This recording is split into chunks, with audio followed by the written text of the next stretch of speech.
welcome to Washington in Focus. I'm Brett Davis. Joining me today is our Western Washington reporter, Spencer Pauley. We're going to talk about a story you wrote this week about the Seattle City Council basically approving a proposal for a $10 late fee cap on rent. Tell us about the bill and why the council passed it in the first place. And as I understand it, there was an attempt to impose a sliding scale that is a percentage of rent, but that failed. So they went with just a $10 cap.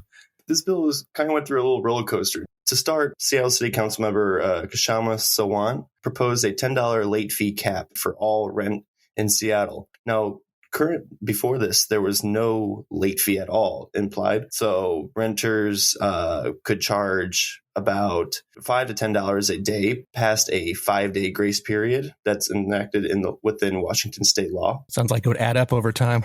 Yeah, it could add up over time if you don't pay. But given after the 5-day grace period, take 2 more days after that, $10 or $20. But yeah, so she proposed this $10 late fee cap. And during some committee meetings prior to this vote on Tuesday, some council members proposed an amendment that would change it to a 1.5% sliding cap to a max of $50. Sawant was not happy that they changed her bill to that. In response, she proposed another amendment going back to the $10 late fee cap, which some council members flip-flopped and passed that. Here we are with the $10 late fee cap. I was going to say, from reading your piece, it sounded like there was a lot of back and forth. Maybe there was some tension and drama at the meeting. Yeah, there definitely was. Sawant, it seemed it was between Sawant going after council member Sarah Nelson and Deborah Juarez, who were in favor of a $50 cap instead. Sawant said that landlords, there was no evidence as to why the $50 was better, whereas Nelson basically said that, landlords they don't make money from their late fees. They make money from rent.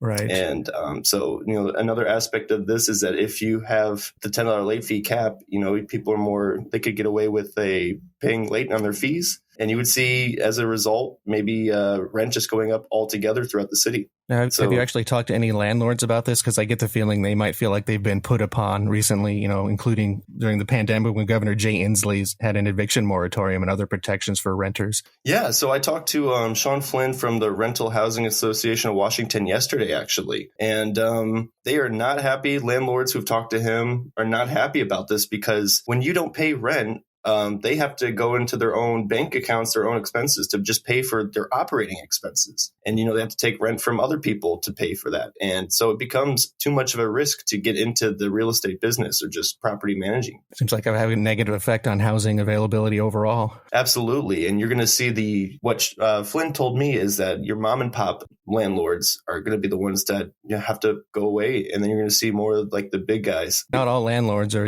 these, wealthy heads of giant companies and whatnot. It is a lot of mom and pop. Yeah. And it seems like that's where there is kind of a divide here in the city council where, what some of the council members just, I think, see landlords as making extra money from these late fees, but landlords would just argue that that's not the case. Landlords are people too. They're just trying to make a living. That's true. Yeah. I wonder if this is going to have a similar impact. This made me think about rent control because a lot of times it ends up, people who advocate for rent control say it's a way of, keeping housing affordable and not having costs rise. But in terms of economics, it seems like a lot of times it just ends up restricting the supply of, new units on the market. People who have rent control, they're incentivized not to move out. So there's less housing available, but the demand is still the same. So prices go up. I wonder if this law will have that same impact or something similar. Probably too soon to tell, but it's too soon to tell. But since 2016, the city council has pushed a lot of regulations for tenant rights. And as a result, I think just the trend you're seeing from 2016 is rents just going up at an incredible rate.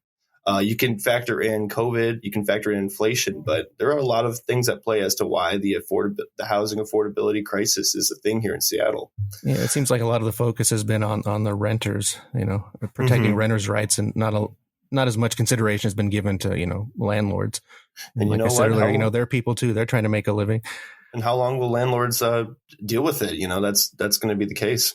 It's pretty much the last thing Seattle needs is less housing and, higher costs. Well, you could see more city-owned affordable housing or county-owned. We see a lot about Seattle and King County creating levies and doing all these things to create more housing through them.